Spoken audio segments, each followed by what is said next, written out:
My name is Captain Kira Doyle, 35 years old, U.S. Army Logistics Officer. I've commanded convoys through war zones, but nothing prepared me for my parents' 36th anniversary dinner.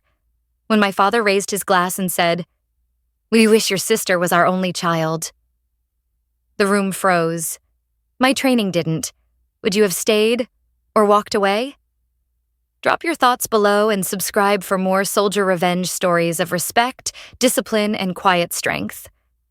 I'm Captain Kira Doyle, United States Army Logistics, 35 years old and home on a short leave. After years spent coordinating convoys through combat zones, I didn't expect my most dangerous operation to be a family dinner. The restaurant was one of those old Chicago steakhouses where time seems to stand still. Mahogany walls, white linen tablecloths, and a constant clinking of glasses that echoed beneath low lights. It was my parents' 36th anniversary, and every seat at the long table was filled with family. Aunts, uncles, cousins, all talking over each other, voices mingling with the sizzle of steaks from the kitchen. I sat midway down the table in uniform slacks and a civilian blouse, trying to blend in. When the main courses were cleared, conversation lapsed just long enough for me to speak. Base Command just approved a water filtration project for the village outside camp, I said lightly. It'll bring clean water to 3,000 people. We broke ground last week. A few nods, then Nora's laugh, bright and sharp, cut through the room. She touched our uncle's arm like a stage cue. "Oh, speaking of making a splash," she trilled. "Our agency just landed the Vidian Watch campaign. Their tagline is, 'Elegance is timeless.' Isn't that perfect?" The table pivoted. Questions flew. Compliments followed. My mother's eyes shone with pride I hadn't seen in years.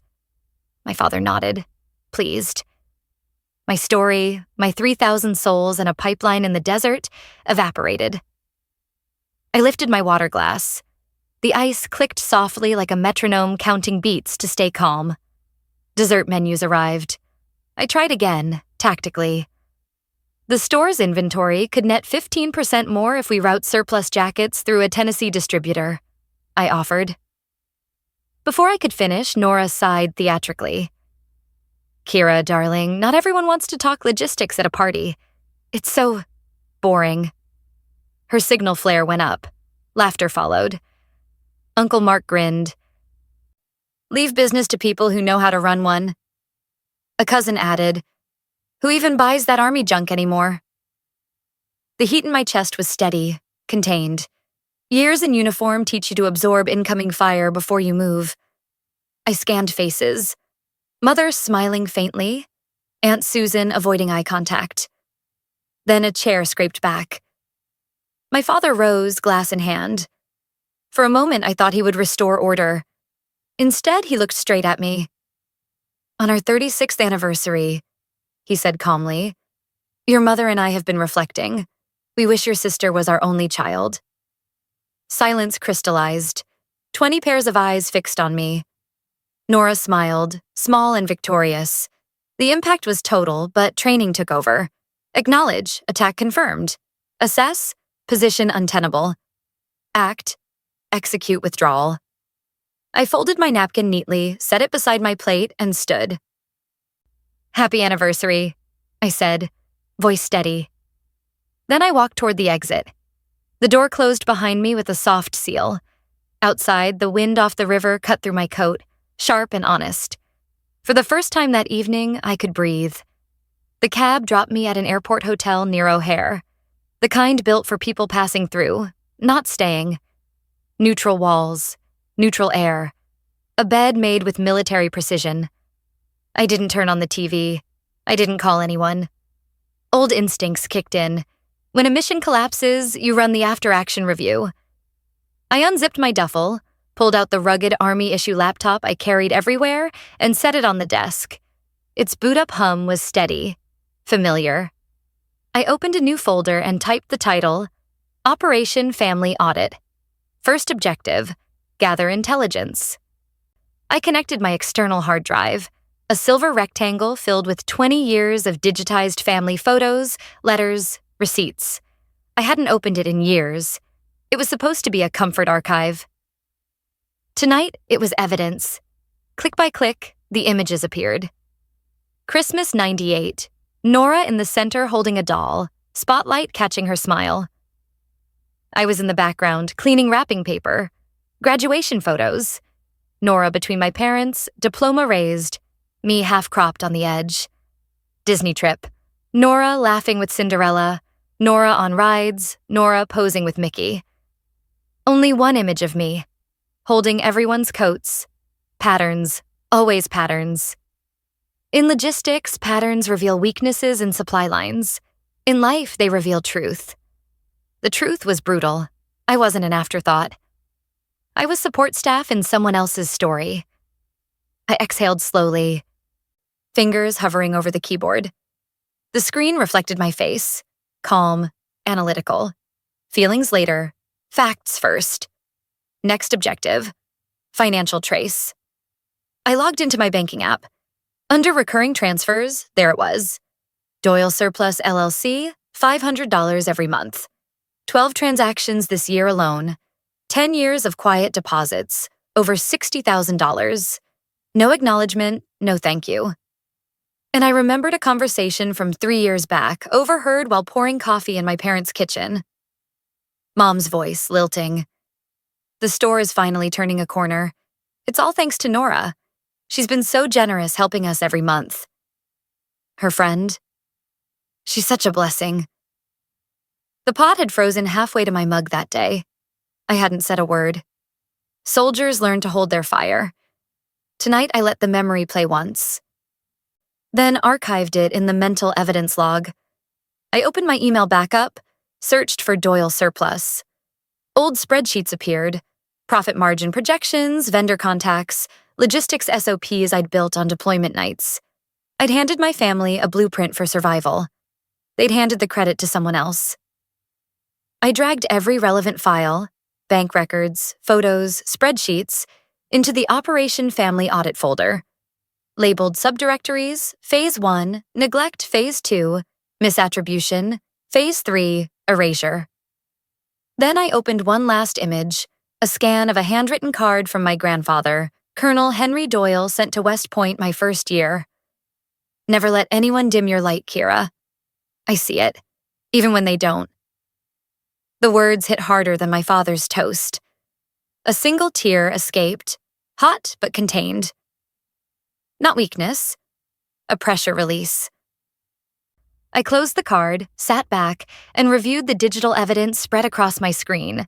A decade of small betrayals forming one clear operational picture. Situation, sustained emotional attrition. Enemy, internal, entrenched. Objective, extraction with dignity. I saved the folder, encrypted it, and powered down. In the darkness, the laptop light faded from blue to black, like a battlefield after ceasefire. The mission for the night was complete. I didn't sleep, but I didn't need to. Tomorrow, I'd start Phase 2, severing the supply lines. Morning light seeped through the blackout curtains like the dim gray before a mission. I sat on the edge of the bed, boots laced, uniform folded beside me. Not the camouflage of deployment, but the posture of it. Calm, ready. Every campaign begins with logistics. Mine began with a phone and a plan. I opened my laptop, reconnected the external drive, and reviewed Operation Family Audit. Evidence secured. Next step. Containment. In combat, when a line is compromised, you cut it before it can bleed you out. Families aren't so different. I logged into my bank account again. The familiar numbers blinked on screen, each line a quiet testimony of loyalty. I selected the recurring transfer. Doyle Surplus LLC, $500 month. My thumb hovered over cancel. One breath in, one out. Then I tapped. A prompt appeared. Are you sure you want to stop this automatic payment? Yes, I whispered. 3 taps, select, cancel, confirm. The confirmation email arrived instantly. Subject, automatic transfer terminated, simple, clean, no drama, just closure in digital form. That money had built their foundation. Now it was mine to reclaim. Next target, intellectual assets. I signed into the family's shared cloud account. A folder blinked open. DS Business Dev. My spreadsheets, vendor directories, financial forecasts. Nights and weekends turned into numbers. Without those plans, the store would be blind in a storm. I selected all. Dragged them to trash. A small pop-up appeared. Delete permanently? My hand was steady. Affirmative. The folder disappeared, leaving a clean screen. No smoke, no noise, just silence. Then came the final step. Communication. In logistics, every withdrawal demands a field report. I opened the family group chat. The unread count glared in red. Dozens of messages from last night. Guilt grenades disguised as questions. Are you okay? Call your father. I didn't open them. Instead, I typed one message. Concise. Precise. Notice. Effective. 800 hours today. All financial and consultative support to Doyle Surplus LLC is terminated. CPT, Doyle. No apology, no blame, just an operational update. I hit send, then opened chat settings, scrolled to mute notifications, and selected forever. When the phone buzzed again, I slipped it into my bag. The mission was complete.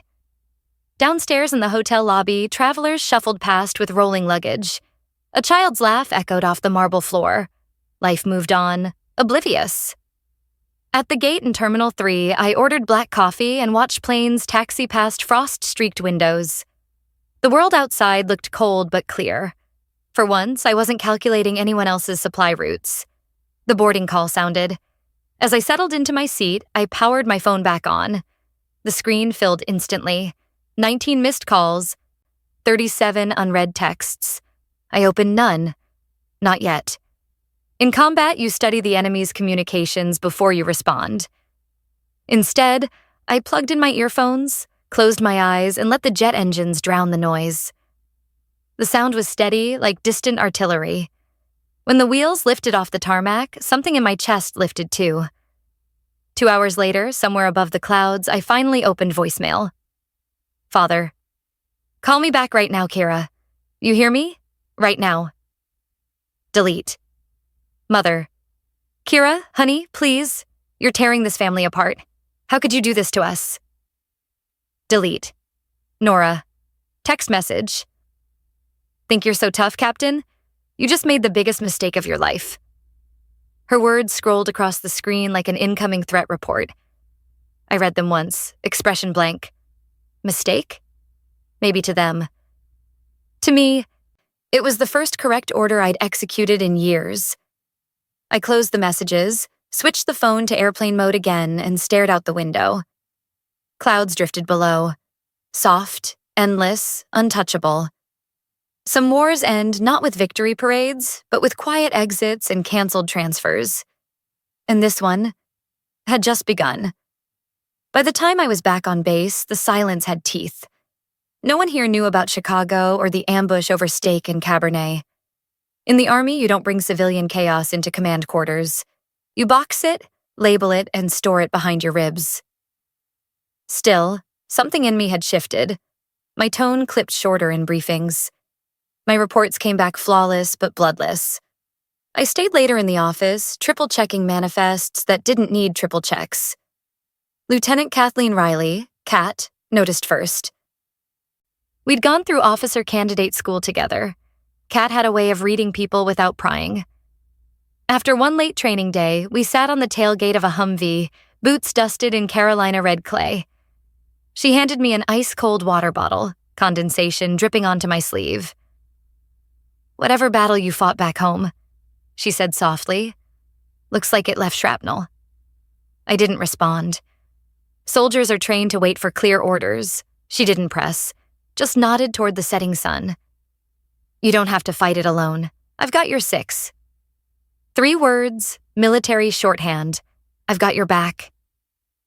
In that moment, it landed harder than any medal. The following week, I met Brian Vance, a civilian systems engineer contracted to modernize the base's power grid. He was different, didn't care about rank, didn't flinch at silence. He just listened. One afternoon, a shipment of transformers got rerouted halfway across the country. Command panicked. I took over the console, rerouting carrier codes, cross-referencing manifests between Army and Air Force databases. Within an hour, the shipment was remanifested and airborne. Brian leaned back, shaking his head. "You handled that like an orchestra conductor," he said quietly. "All that chaos, and you made it make sense." His words caught me off guard. My family had called it boring. He called it art. But outside these walls, another kind of orchestration was underway. One evening, Kat texted me, "You need to see this." It was a screenshot, Nora's Facebook post. A long paragraph about the heartbreak of families divided by coldness, about a loved one changed by service, about the toll the military takes on empathy. She never mentioned my name. She didn't have to. The hashtag said enough. PTSD, family over everything, pray for healing. I scrolled the comments. "You're such a strong sister. So sad when soldiers lose themselves. Praying she finds peace." My uniform, once a badge of sacrifice, was being rebranded as a symptom. Over the next few days, more posts appeared. Nostalgic photos, throwbacks to when we were whole, links to Psychology Today articles about emotional detachment in veterans. It was calculated. Not an attack on finances. This was an attack on credibility. And in my world, reputation is currency. Once tarnished, it never fully shines again. I could have gone public, posted the bank receipts, the messages, the truth. But that would make me her equal in the mud. And if there's one thing soldiers know, it's that you never fight the enemy on terrain they control. Instead, I did what logistics officers do best.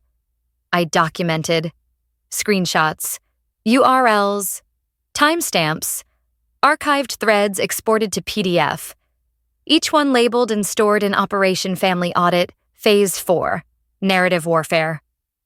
When the folder filled, I opened my notebook and wrote 3 words at the top of a blank page.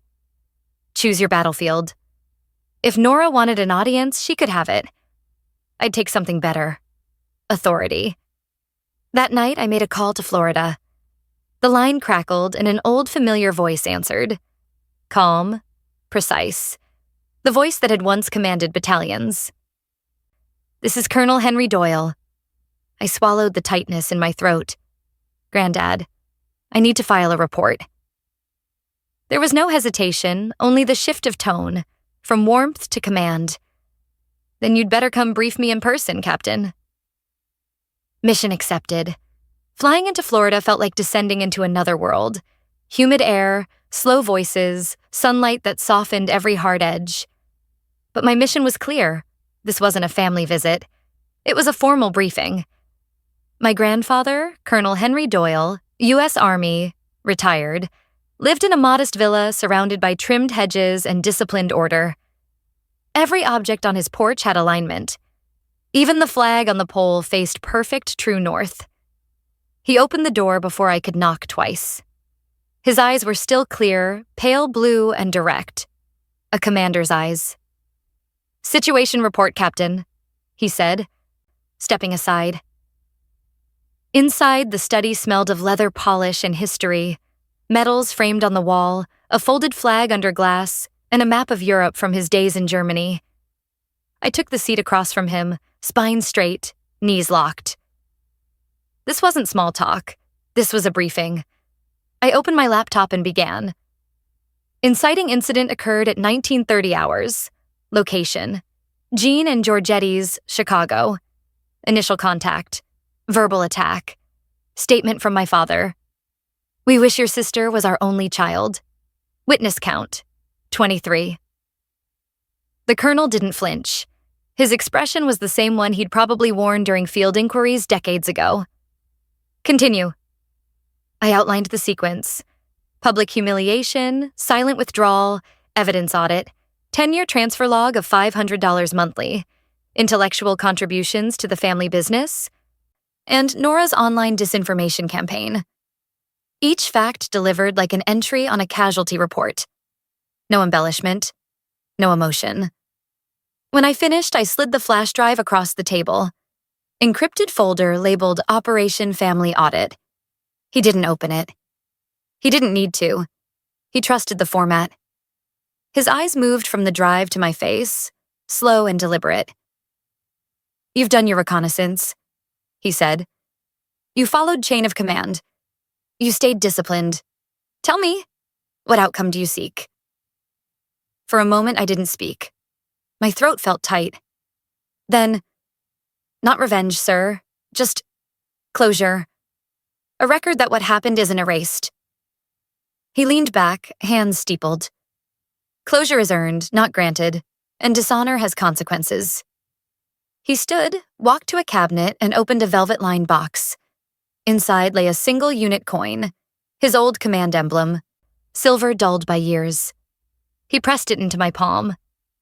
"Valor isn't confined to the battlefield, Captain. You fought alone for years without recognition. That's courage." The coin's weight steadied my hand. For the first time in weeks, my pulse slowed. He turned to the desk, picked up the rotary phone, and dialed a number from memory. "David. Henry Doyle. I need you at the house. Yes. Now. Bring your briefcase." When he hung up, I realized he wasn't just listening. He was mobilizing. "Family disputes," he said. "End with shouting. Breaches of honor end with procedure." Within the hour, a sleek sedan pulled into the driveway. Out stepped David Martin, his attorney of 40 years. Thin, calm, precise. He shook my hand once, firmly, no pity in his grip. We gathered at the colonel's desk. David opened his briefcase. Fountain pen poised over a legal pad. "Henry tells me there have been violations of trust," he said. "Confirmed," my grandfather replied. "I intend to make amendments under my living trust authority." No hesitation, no heat, just command clarity. David nodded. "We'll need your signature, 2 witnesses, and notarization. Everything else is straightforward." "Make it absolute," the colonel said.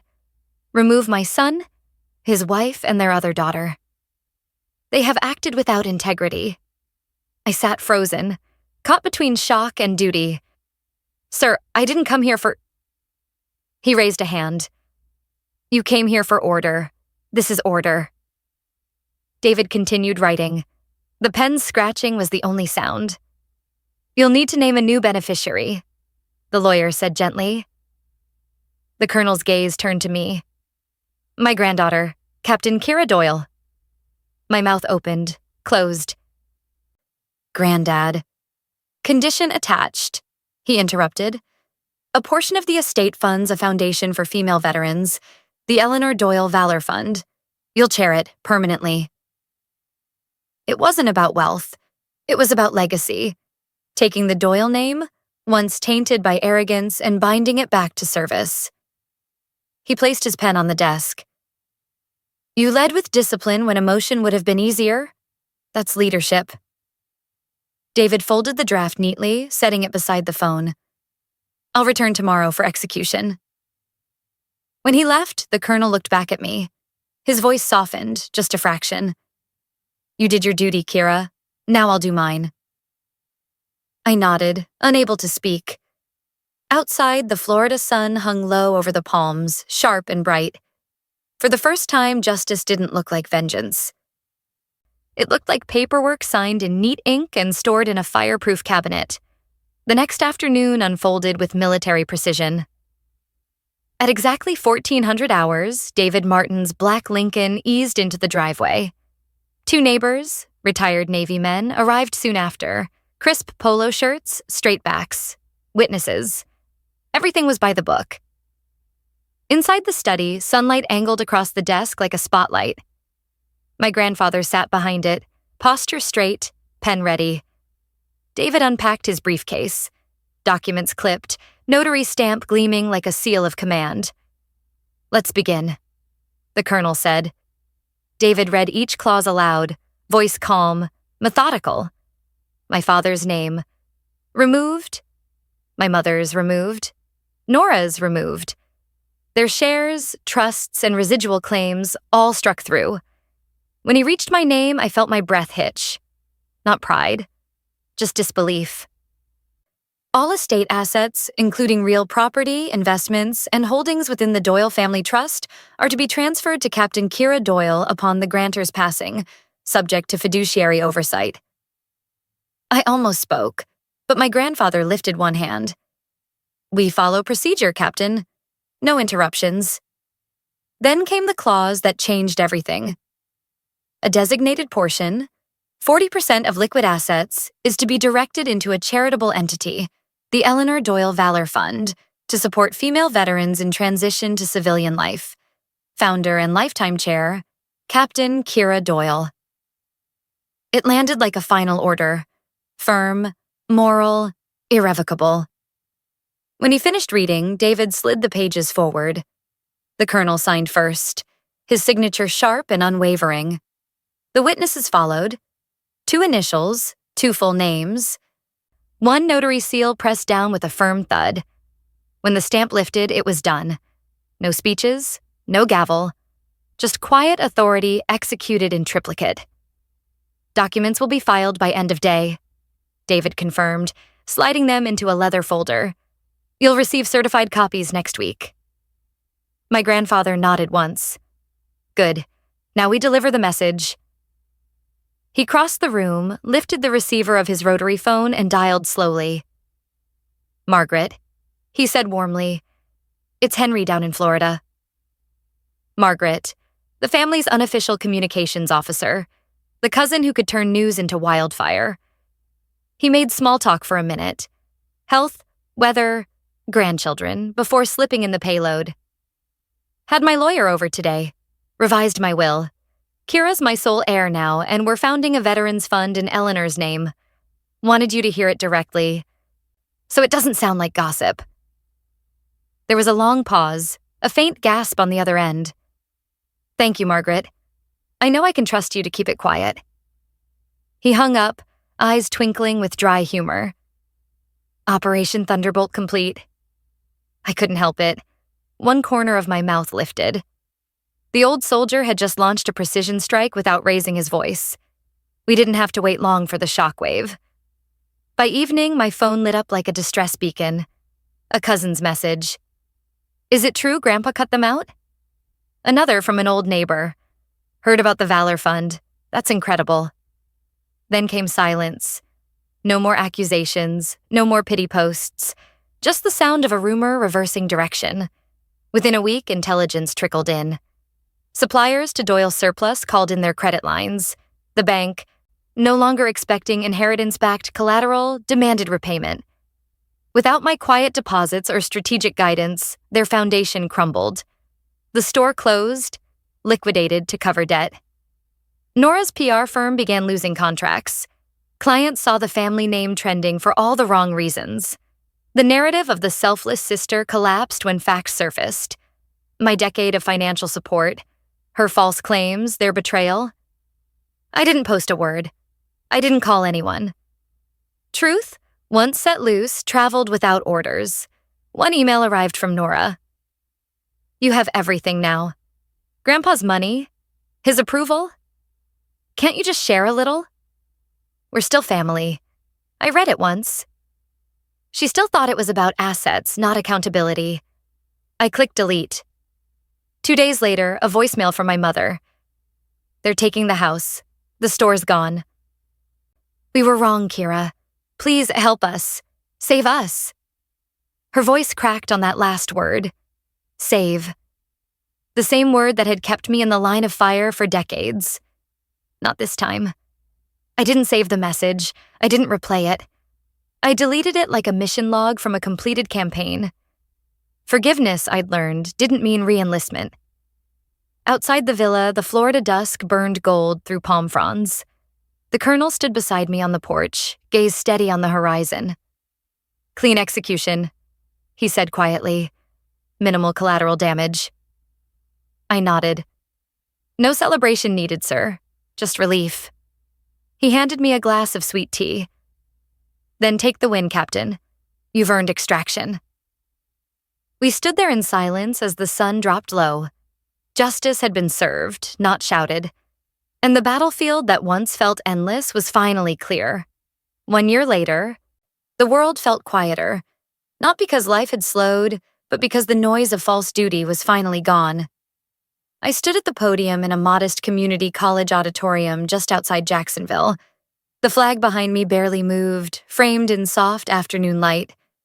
Rows of faces, veterans, instructors, families, watched in silence as I adjusted the microphone. My uniform was pressed, my rank insignia gleaming under the lights. Major Kira Doyle. Not the daughter begging for approval. Not the forgotten child at a dinner table. A commander. Calm, deliberate, standing on her own ground. The audience wasn't large, but it didn't need to be. In the front row sat 3 people who mattered most. My grandfather, Colonel Henry Doyle, Sr., still upright, still razor sharp. His silver star now framed in the background beside our Valor Fund banner. Beside him, Cat Riley, my closest comrade. The same one who'd once said, "I've got your 6 on a training field under a burning sun." And in the back, leaning against the doorframe, was Brian. Quiet, steady, eyes full of pride, not possession. This was my new unit, not bound by blood, but by respect, loyalty, and truth. I took a deep breath and began. Good afternoon. A year ago, I walked out of a dinner in Chicago believing I had lost everything. Today, I understand that I had only lost illusions. What I gained was clarity and command of my own life. There was no bitterness in my voice, only calm certainty. My grandmother, Eleanor Doyle, believed that the truest form of valor doesn't happen in combat. It happens in rebuilding, in helping others rise when the world tells them they can't. This fund bears her name because she taught me that legacy is not inherited. It's earned through integrity. Applause rippled softly through the room. I smiled, then continued. Today, we honor that principle. The Eleanor Doyle Valor Fund will provide scholarships to women who've worn the uniform. Women who face the same battles of transition, silence, and underestimation. They don't need saving. They just need one chance to lead. I called the first name on the list. Sergeant Eva Torres. A young veteran rose, posture straight, eyes uncertain. As she walked toward the stage, I saw a reflection of who I once was. Disciplined, brave, still questioning if she deserved to stand in the light. I handed her the ceremonial certificate. Cameras flashed. But before she turned away, I leaned in and said quietly, "They'll try to tell you that you're too much, too strict, too cold. Don't listen. Quiet strength isn't weakness, it's command." Her hand tightened around mine. "Yes, ma'am," she whispered, and I knew she understood. The ceremony ended with no grand speeches, no fanfare. Just soldiers, past and present, shaking hands and trading stories. I looked around the room, feeling something I hadn't felt in years. Peace that didn't need permission. Later, as the crowd filtered out, my grandfather approached. He moved slower now, but his presence still carried authority. "Proud of you, Major," he said. "Not for the title, for the clarity." I nodded. "You taught me to fight clean, sir." He smiled, a rare, quiet smile that meant everything. "And you taught me what legacy truly means." Outside, the evening light spilled across the parking lot like gold. I walked toward the flagpole, paused, and looked up. The sky was wide open, a clear horizon, no more battles waiting just beyond it. This wasn't triumph. It wasn't revenge. It was something quieter. Balance restored. In my line of work, we're taught that silence after a mission can be unnerving. But that day, silence was sacred. It was the sound of completion. For those watching, for anyone who's ever stood invisible in a room that should have seen you, I'll leave you with this. Respect should never have to be earned through humiliation. Dignity doesn't expire with age. And quiet doesn't mean weak. If you've ever seen someone underestimated until the truth came out, or if you've lived that story yourself, share it in the comments below. Your story might be the one that helps someone else stand tall again. Make sure to like this video, subscribe, and turn on the bell. Because every day we bring you another real story of discipline, protocol, and poetic justice. You're not alone. And your silence, your strength, speaks louder than they ever will.